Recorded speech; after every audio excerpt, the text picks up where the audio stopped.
Hello everyone. How are you my dear students? Students, class 9, chapter number 7, chemistry. Chapter 7 के short question और long question का आपको एक बड़ा सिंपल सा गेस बताने लगा हूँ जो कि आपके पेपर की ज़ीनत बनेगा इंशाल्लाह। चैप्टर 7 स्टूडेंट्स काफ़ी डिफ़िकल्टी फील करते हैं, उसके काफ़ी ट्रिकी क्वेश्चंस हैं, तो उसके क्वेश्चन तो ढेर सारे बन सकते हैं, लेकिन मैंने उसके लिए आपके सामने 12-13 शॉर्ट क्वेश्चन सिर्फ निकाले हैं और आपके पेपर में वो क्वेश्चन आएंगे। पहला क्वेश्चन स्टूडेंट आपने करना है इलेक्ट्रोकेमिस्ट्री की डिफ़ाइन करनी को। जो चैप्टर 7 है वो डेट इज़ अबाउट इलेक्ट्रोकेमिस्ट्री। तो पहला क्वेश्चन है इलेक्ट्रोकेमिस्ट्री की डिफ़ाइन। ऑक्सीडेशन रिडक्शन का बीच में टॉपिक आता है, उसकी आपने डिफ़ाइन करनी है इलेक्ट्रॉन के लिहाज से भी, ऑक्सीजन और हाइड्रोजन के लिहाज से भी। यानी कि लॉस ऑफ इलेक्ट्रॉन ऑक्सीडेशन है, ऑक्सीजन का किसी एलिमेंट के साथ रिएक्ट करना वो भी ऑक्सीडेशन है, हाइड्रोजन का किसी कंपाउंड से रिमूव हो जाना वो भी ऑक्सीडेशन है, और इसके बिल्कुल ऑपोजिट रिडक्शन है।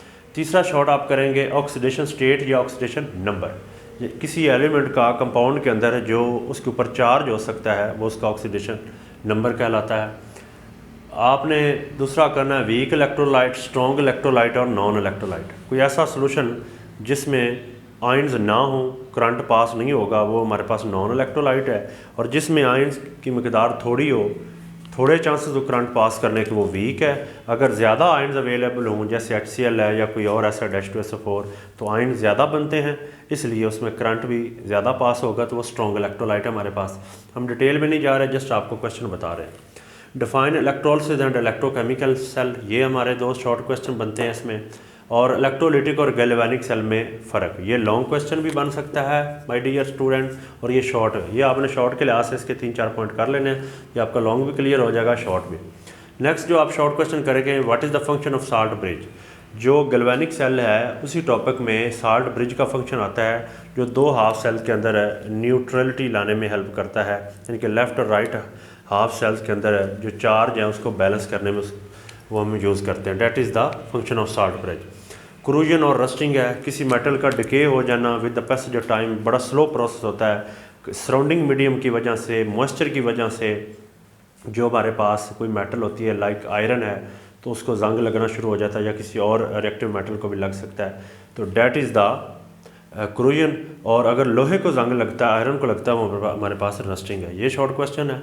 नेक्स्ट इलेक्ट्रोप्लेटिंग है, बहुत इंटरेस्टिंग शॉर्ट क्वेश्चन है। किसी एक मेटल के ऊपर दूसरी मेटल की कोटिंग कर देना, तय चढ़ा देना by using electrochemical process, that is electroplating. What is the principle of electroplating, वो भी इसके साथ ही है, ये भी शॉर्ट क्वेश्चन है। What is galvanising and how it is carried out. हमारे पास कोई मेटल होगी, उसके ऊपर अगर हम जिंक की कोटिंग करवाते हैं, उसका एक प्रोसेस होता है, डैट इज़ गैल्वेनाइजिंग, ठीक है, और ये इस तरह की जाती है। ये हमारे पास जो चैप्टर 7 के the most important short question है।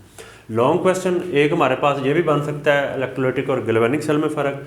माय डियर स्टूडेंट्स, इसके कोई 10-12 लॉन्ग क्वेश्चन पॉसिबल है चैप्टर 7 में, लेकिन आपको मैंने जब पेयरिंग स्कीम बताई थी तो वहाँ पे ये कहा था कि इसके क्वेश्चन जो है लॉन्ग क्वेश्चन आप स्किप भी कर सकते हैं। अगर कोई चाहता है कि मैंने एक्स्ट्रा लॉन्ग क्वेश्चन कैरी करना है ताकि वो ज़्यादा अपने ऊपर कॉन्फिडेंस करे कि मेरी तैयारी अच्छी है, तो वो ये अगर लॉन्ग क्वेश्चन कर लेता है तो ये उसके लॉन्ग क्वेश्चन भी मोस्ट ऑफ द एक्सटेंट के वो क्लियर हो जाएंगे। पहला लॉन्ग क्वेश्चन है ऑक्सीडेशन नंबर कैसे असाइन किया जाता है, उसके कुछ रूल्स हैं।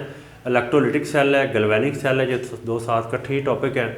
और क्रूजन का एक टॉपिक है, उसके साथ ही लिखा हुआ है कि क्रूजन से कैसे बचा जा सकता है, कौन से मेथड है, मेथड ऑफ प्रिवेंशन ऑफ क्रूजन, जंग से कैसे बचा जा सकता है, वो एक लॉन्ग क्वेश्चन है।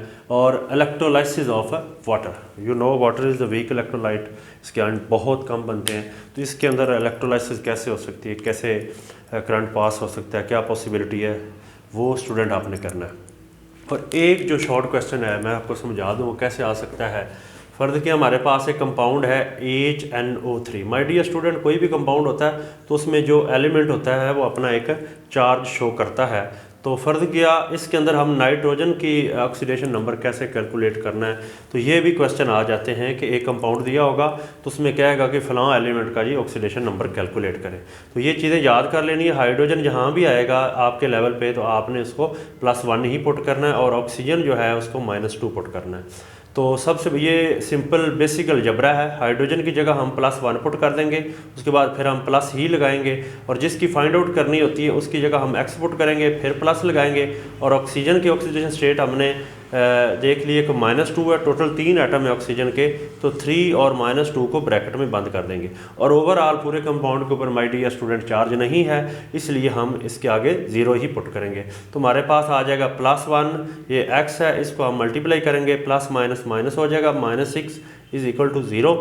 x ये +1 और ये -6 एक दूसरे के साथ सॉल्व होकर हमारे पास बन जाएगा -5 = 0। ये -5 इक्वलिटी के साइन से दूसरी साइड पे जब जाएगा तो हम इसको +5 कर देंगे। तो x की जगह हमने नाइट्रोजन की जगह x लिया, तो अब इस कंपाउंड के अंदर है जो नाइट्रोजन की ऑक्सीडेशन स्टेट है वो +5 है।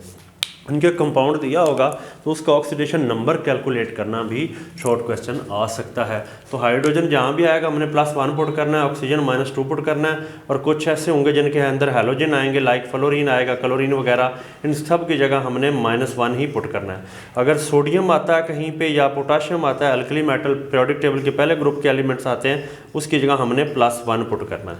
अगर माय डियर स्टूडेंट एक कंपाउंड के ऊपर चार्ज दिया हो, जैसे हमारे पास ये एक रेडिकल है SO4 2 नेगेटिव, कहता है जिसमें सल्फर की ऑक्सीडेशन स्टेट कैलकुलेट करें, जिसकी कैलकुलेट करनी डेट इज S सल्फर है हमारे पास, इसकी जगह हम X पुट करेंगे। ऑक्सीजन के टोटल एटम हमारे पास 4 है, और ऑक्सीजन का ऑक्सीडेशन स्टेट हमने देखी -2 है, वही हम पुट करेंगे -2, और जो ओवरऑल चार्ज होता है वो हम इक्वल के आगे पुट करते हैं, डेट इज -2। अगर नहीं होता तो हम उसको 0 ही कंसीडर करते हैं। तो यहाँ पे हम देखेंगे कि जो हमारे पास +4 -2 से मल्टीप्लाई होके -8 बनेगा, = -2 बन जाएगा। अब x जो है -8 है, इक्वलिटी साइन के दूसरी साइड पे जाके हम इसे +8 करेंगे, और इसको जब हमने सॉल्व किया तो हमारे पास +6 वैल्यू आ गई। अब x किसकी जगह था? सल्फर की जगह थे, और इसकी जगह हम पुट कर देंगे +6, यानी कि हम किसी रेडिकल के अंदर से भी उसकी ऑक्सीडेशन स्टेट कैलकुलेट कर सकते हैं। जो चार्ज होगा वो उसके साइन के इक्वलिटी साइन के आगे पुट कर देंगे।